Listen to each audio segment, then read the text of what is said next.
और बड़ी खबर सामने आ रही है लोकसभा चुनाव की तारीखों के ऐलान को लेकर। यह बड़ी खबर है।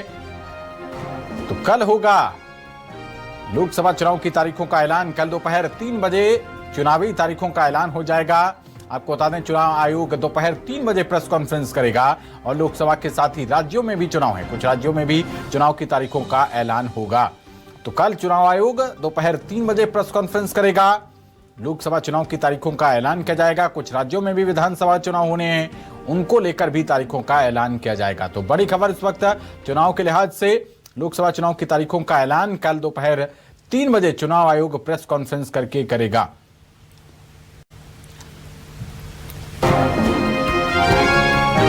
लोकसभा चुनाव की तारीखों के ऐलान को लेकर यह बड़ी खबर है। कल दोपहर 3 बजे चुनाव आयोग की प्रेस कॉन्फ्रेंस है और माना जा रहा है कि कल दोपहर 3 बजे अपनी प्रेस कॉन्फ्रेंस में चुनाव आयोग लोकसभा चुनाव और कुछ राज्यों के विधानसभा चुनाव का ऐलान करेगा। दोपहर 3 बजे का समय मुकर्रर किया गया है। लोकसभा के साथ साथ कुछ राज्यों में विधानसभा चुनाव भी हैं, लिहाजा चुनाव की तारीखों का ऐलान होगा।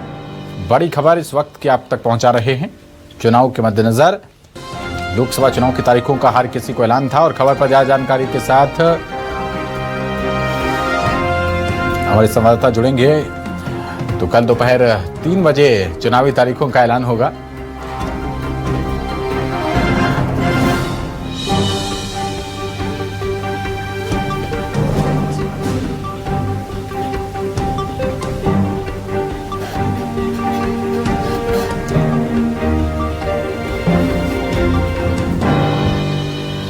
और खबर पर ज्यादा जानकारी के साथ हमारे दो संवाददाता शब्बीर अहमद और वैभव शिव पांडे जुड़ रहे हैं। सबसे पहले शब्बीर, आपका रुख करते हैं। कल दोपहर 3 बजे चुनाव आयोग की प्रेस कॉन्फ्रेंस और माना जा रहा है कि इसी टाइम लोकसभा चुनाव की तारीखों का ऐलान होगा। क्या कुछ बड़े अपडेट मिल पा रहे हैं शब्बीर आपको?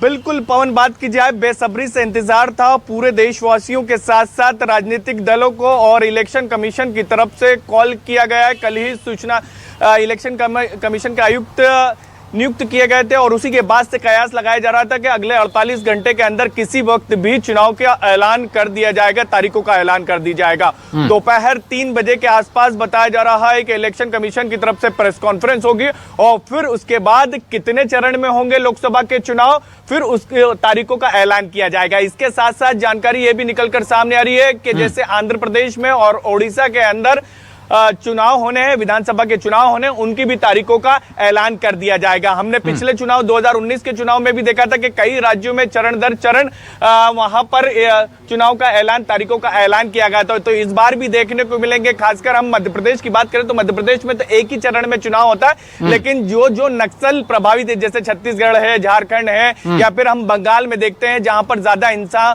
होती है, तो वहां पर 2-3 चरणों में चुनाव होते हैं। तो कल भी हम देखेंगे इलेक्शन कमीशन की तरफ से चुनाव की तारीखों का ऐलान किया जाएगा पवन, तो उसमें भी देखने को मिलेगा। और इसके साथ साथ एक चीज और है, उम्मीद कर सकते हैं कि इससे कि मई में नई सरकार का गठन हो जाएगा, चुनाव का रिजल्ट घोषित हो जाएगा। क्योंकि वैभव का रुख करते हैं। 2019 में भी देखा था, आपके पास क्या अपडेट? कल चुनाव आयोग प्रेस कॉन्फ्रेंस करने जा रहा है।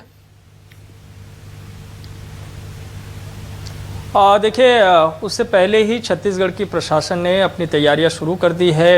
छत्तीसगढ़ में जो निर्वाचन आयोग है उनकी कई बैठकें अभी तक हो चुकी है और जिला प्रशासन के पास ये निर्देश अब पहुंच चुके हैं कि जो भी आचार संहिता से जुड़े हुए विषय है उसका गंभीरता से पालन किया जाएगा। छत्तीसगढ़ में अभी होर्डिंग्स, बैनर, पोस्टर निकालने का सिलसिला भी शुरू हो गया है। मतलब एक तरीके से एक जानकारी आ गई है प्रशासन के पास कि कभी भी आचार संहिता लग सकती है, तो उससे पहले की जो तैयारियां होनी चाहिए वो दिखनी भी चाहिए। तो वो दिखने का सिलसिला भी यहाँ पे शुरू हो गया है। और छत्तीसगढ़ के लिए सबसे अहम जो बात है वो है बस्तर जैसे इलाके, जो कि काफ़ी संवेदनशील है। अति संवेदनशील बूथों की संख्या भी वहाँ पे ज़्यादा है। नक्सल प्रभावित इलाके में चुनाव कराना चुनाव आयोग के लिए बड़ी चुनौती रहती है। तो वहाँ के प्रशासनिक अधिकारियों को भी विशेष निर्देश पहले से ही जारी कर दिए गए हैं। तो संवेदनशील बूथों के बारे में बता रहे हमारे संवाददाता वैभव। शब्बीर, मध्य प्रदेश के लिहाज से बात की जाए, क्या वहां पर भी कुछ संवेदनशील ऐसे कुछ बूथ हैं जिन पर अतिरिक्त सतर्कता बरतनी पड़े चुनाव आयोग को?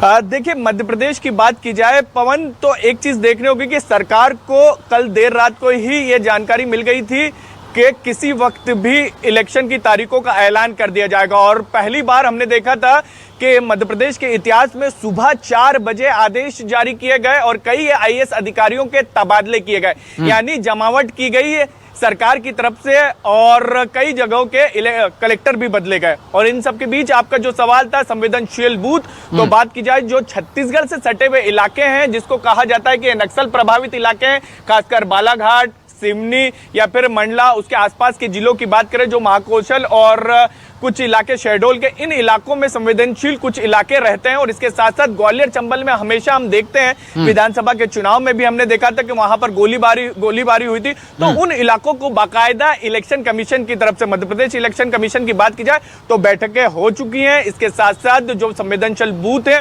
उसको चिन्हित कर लिया गया है, पूरी ड्यूटियां तैनात भी हो चुकी हैं।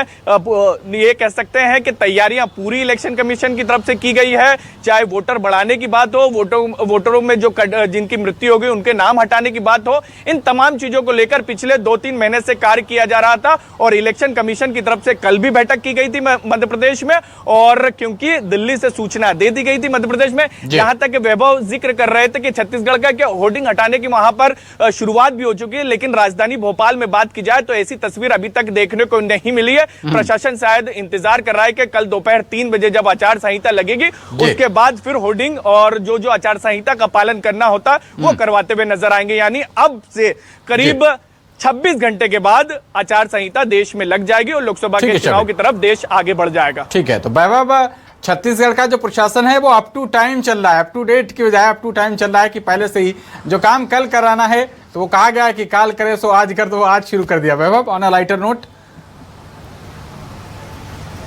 हाँ बिल्कुल, और इसलिए भी क्योंकि छत्तीसगढ़ में संभवतः जो है पहले चरण में ही चुनाव होगा। और पिछली मर्तबा हमने देखा था कि 17 अप्रैल के आसपास पूरी चुनाव प्रक्रिया छत्तीसगढ़ में पूरी हो गई थी। तो उस लिहाज से छत्तीसगढ़ में तैयारियां भी चुनाव आयोग ने कर ली है। यहाँ पे जो मुख्य निर्वाचन कार्यालय है वहाँ से तमाम जो निर्वाचन से संबंधित काम है वो पूरे कर लिए गए हैं। और इसलिए भी क्योंकि ऐसा माना जा रहा था कि 15 मार्च को भी आचार संहिता लग जाएगी, तो इसलिए कल से ही बहुत सारे जगहों पर जो नगर निगम के कर्मचारी है उनकी ड्यूटी भी लगाई गई और जो भी ऐसे राजनीतिक होर्डिंग्स, बैनर, पोस्टर हैं उनको निकालने का सिलसिला भी शुरू हो गया है। तो ये आप कह सकते हैं, जो आप बात कर रहे थे कि कल करे सो आज कर, तो वही स्थिति नजर आ रही है। लेकिन छत्तीसगढ़ में चुनाव सबसे अहम जो रहने वाला, जैसे मैंने कहा कि बस्तर के भीतर में शांतिपूर्ण चुनाव कराना चुनाव आयोग के लिए एक बहुत बड़ी चुनौती है। इसलिए वहाँ पे केंद्रीय सुरक्षा बल के जो है टीम की तैनाती भी लगातार वहाँ पे की जा रही है। कुछ और जो है अर्धसैनिक बलों को की मांग भी जो है चुनाव आयोग की तरफ से की गई है, जिसे केंद्र सरकार ने मंजूर भी कर लिया है। तो वहाँ पे और फोर्स अभी आने हैं। वैसे भी फोर्स की संख्या बस्तर के भीतर में बहुत ज़्यादा है, लेकिन उसके बावजूद भी अलग अलग राज्यों से वहाँ पे चुनाव कराने के लिए जो सुरक्षा बल के जवान हैं वो पहुँचेंगे। तो बस्तर के इलाके को किस श्रेणी में रखा जा रहा है ये भी पता चलेगा कल के कॉन्फ्रेंस से। और वहाँ पे क्या पहले चरण में ही चुनाव होगा या फिर बाद में, ये भी देखना होगा। चलिए, बहुत शुक्रिया वैभव और शब्बीर, आप दोनों का इस अहम जानकारी के लिए। तो कल दोपहर 3 बजे चुनावी तारीखों का ऐलान होना है और इसको लेकर चुनाव आयोग प्रेस कॉन्फ्रेंस करेगा।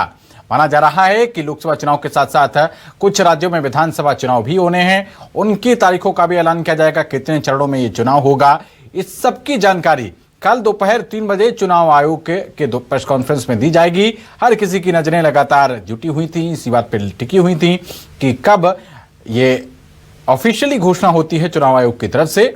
और आज जैसे ही तीनों चुनाव आयुक्त अपने अपने पदभार पर पहुंचे हैं, उसके बाद अब माना जा रहा है कि कल इसकी औपचारिक ऐलान हो जाएगा।